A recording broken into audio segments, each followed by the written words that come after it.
Bonjour à tous. Donc voilà à peu près le titre de ma thèse à l'heure actuelle. C'est sur la féminisation de la lutte sportive. Donc, certains, en me voyant, se demandent pourquoi je travaille sur la lutte féminine. Donc c'est vraiment une question, c'est issu d'un cheminement personnel. Je fais du judo, mes sœurs faisaient du judo, mais elles ne faisaient pas un judo féminin. Donc c'est de là qu'est partie un peu ma question. Pourquoi une pratique s'appelle lutte féminine et pas simplement lutte? Il faut bien comprendre, pour ceux qui ne sont pas familiarisés avec la lutte, il y a trois styles. La lutte gréco-romaine, la lutte libre et la lutte féminine, en sachant qu'il n'y a rien qui distingue la lutte libre de la lutte féminine. Et j'attire vraiment votre attention sur quand on associe le féminin, quand on dit courir pour une fille, se battre comme une fille, du football féminin, tout de suite on le hiérarchise, on le met en infériorité.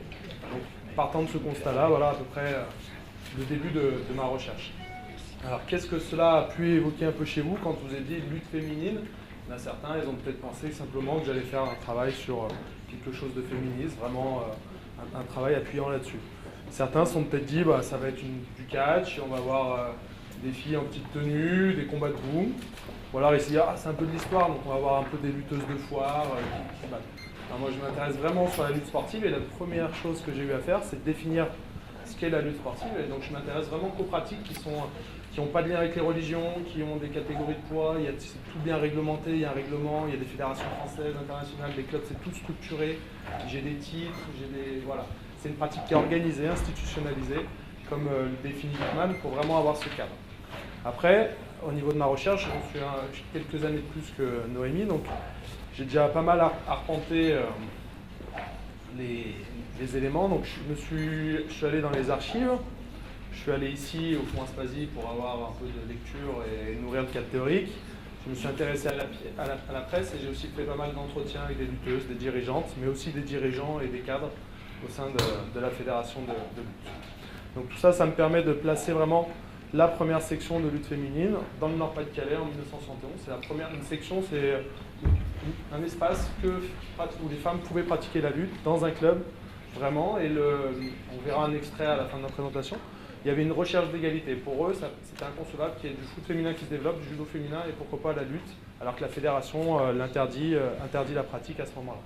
Donc il y a eu cette démarche d'égalité. Et ils sont allés, Pierre Burmer a essayé de le développer. Donc ils ont fait des rencontres et on retrouve des premiers échos dans la presse. Et là, donc, je vous mets la citation sur cet élément. Quand j'ai souligné mélange de judo et de gymnastique, parce que la gymnastique, c'est rattaché à une pratique féminine. Donc on est sur la souplesse, la grâce, l'esthétisme. Le judo, pour les lutteurs, c'est une pratique inférieure. On a un kimono, on est en pyjama, là, ils se battent, ils n'osent pas se prendre à corps à corps. Et donc, on essaye d'inférioriser tout de suite la pratique. Tout de suite, on a associé la valeur féminine. Et puis, pour revenir un peu plus sur les concepts théoriques, le fait d'associer le noir, on est sur l'intime, l'intérieur des personnes. Et pareil, on met à distance. Donc vraiment là-dessus, on voit tout de suite que dès le début, les premiers échos sont sur c'est une pratique inférieure, on ne veut pas vraiment en entendre parler, regardez ce qu'ils font, elles s'amusent, mais on ne veut pas le mettre en évidence. Au niveau, tout de même, de cet article a permis à Denise Picavet de se rendre compte qu'il y avait de la lutte féminine. Elle a pratiqué d'abord dans ce club et après elle a créé son club dans le Tourcoing. Et donc ça a commencé dans le Nord-Pas-de-Calais, vraiment une région. Tous les clubs se sont structurés, se sont développés. Et Denise Picavet est vraiment un élément important, vraiment un catalyseur pour le développement. C'est-à-dire qu'elle va se retrouver dans toutes les fédérations, dans toutes les commissions et va développer. Contrairement à Calonne, rapidement la structure va se mettre sur une pratique mixte, c'est-à-dire que les filles et les garçons peuvent lutter. Et après, dans d'autres régions, on voit que des fois, il y a des filles qui arrivent dans des clubs de garçons et elles pratiquent ensemble. C'est pour ça que je faisais la distinction. Au niveau des fédérations, la première qui les accueille, c'est la fédération, la FSGT. Pour ceux qui ne se situent pas, c'est une fédération qui est une grande fédération, qui est officielle, mais elle est associée au mouvement travailliste et pas à une fédération olympique comme la FFM. D'accord ? Alors, je cite Christian Joly, parce qu'on voit quand même il y a des résistances, mais c'est les premières à permettre aux femmes d'être licenciées, aux premières compétitions. Elles sont vraiment au départ. Et la FFL, il faut qu'ils attendent 1975 pour se dire « Ah ouais, tiens, allez, vous pouvez prendre une licence, c'est bien, mais par contre pas de compète. Hein. C'est vraiment juste vous pratiquer dans nos clubs, faites rentrer des licences, et voilà. » Donc le DTN à l'époque, c'est le directeur technique national, c'est un peu le chef de tout ce qui est technique pour la Fédé. Il dit bien « Allez, ne me parlez pas d'elle, là, la priorité là, dans cette coupure de presse, c'est quand même les garçons, on a d'autres choses à faire que s'occuper de ces filles. Allez, elles peuvent faire la lutte sambo, là, c'est une pratique, il y a aussi une veste. C'est bon, mais on leur laisse cet espace de pratique, mais pas plus. Donc vous voyez qu'il y a quand même des résistances, on veut bien les accepter, mais c'est un peu en tordant du nez. Il va falloir attendre Michel Dusson, donc lui c'est vraiment, en termes de dirigeant, celui qui va ouvrir la porte aux femmes, qui va créer une vraie dynamique à la fois internationale et nationale. C'est-à-dire qu'il y a les premiers stages nationaux, c'est-à-dire on va les regrouper, elles vont pouvoir pratiquer entre elles, se confronter.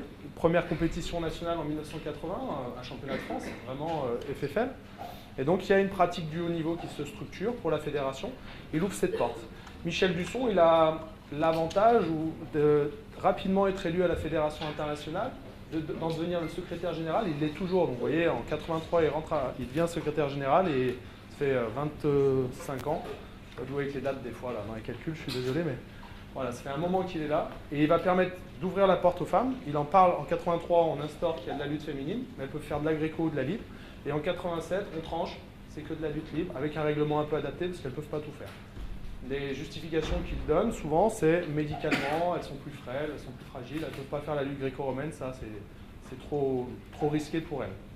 Donc il y a quand même une structuration, une porte d'entrée qui se fait, bascule les années 80 au sein de la fédération, où elles ont un peu le même statut que les hommes, dans une moindre mesure, hein, mais voilà, elles peuvent faire des compètes, et en 87, il y a les premiers championnats du monde.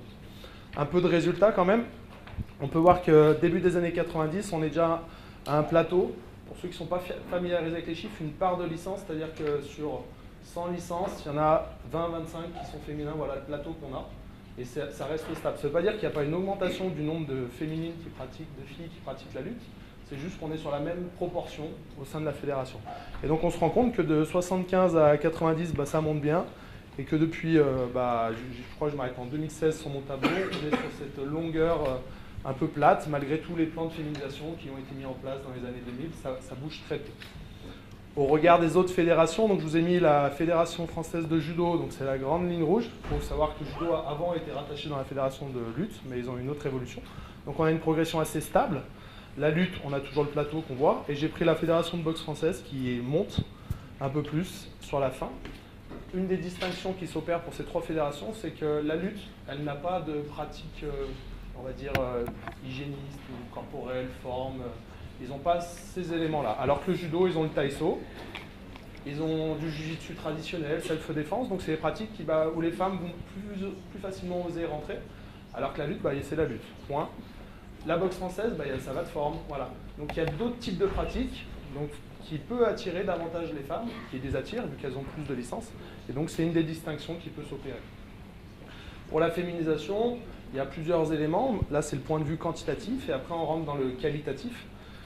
Alors un élément, la première cadre technique, donc moi je suis prof de PS, elle est prof de sport, donc la première employée entre guillemets du ministère, c'est Anne-Catherine Delunch en 2010. Donc il faut vous rendre compte, en 71, la lutte, il y a les premiers clubs, 75 prises de licence, 80 premier championnat de France, 87 championnats du monde, et il faut attendre 2010 qu'il y ait un cadre à la fédération officielle.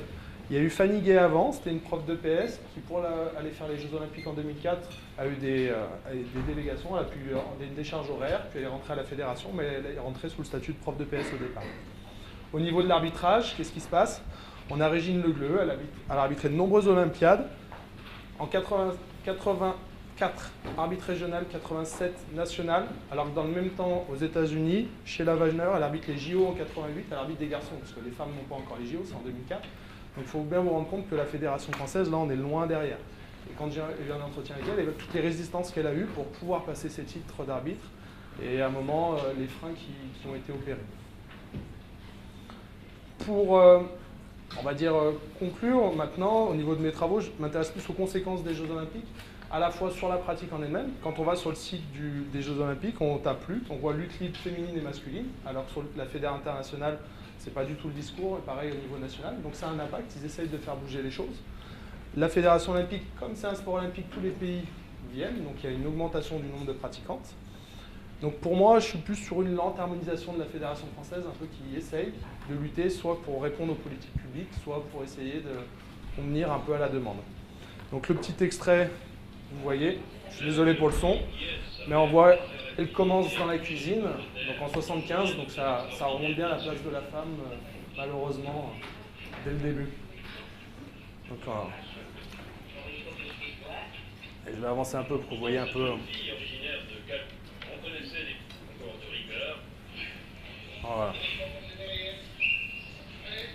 Graziella Burmer, c'est la fille de Pierre Burmer, le premier qui a créé la section.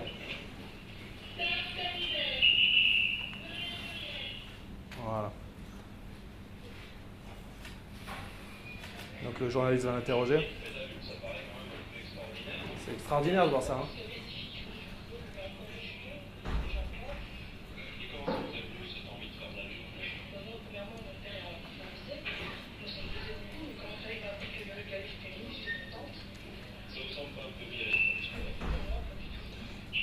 Donc on a beaucoup de clichés,